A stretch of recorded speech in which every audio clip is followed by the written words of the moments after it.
วิธ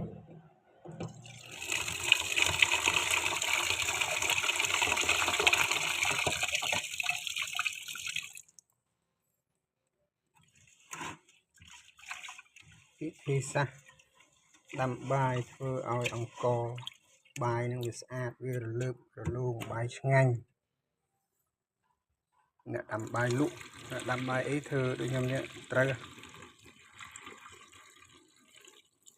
ធ្វើឲ្យយើងបាយអង្ករយើងល្អហើយបាយឆ្ងាញ់ទៀត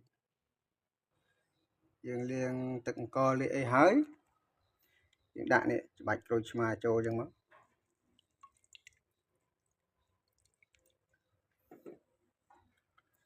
ដាក់2 3ចំណិតមក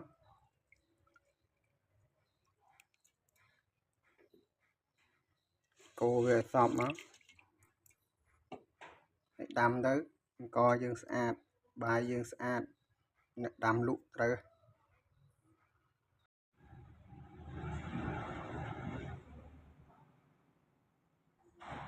តិចនិចដាំបាយឆ្ងាញ់គឺគេធ្វើអញ្ចឹងអ្នកហូបក៏ឆ្ងាញ់អ្នកលក់ក៏ដាច់ដែរឲ្យតែយើងដាំធ្វើអញ្ចឹងគ្រាប់បាយស្អាតឆ្ងាញ់ក្អូប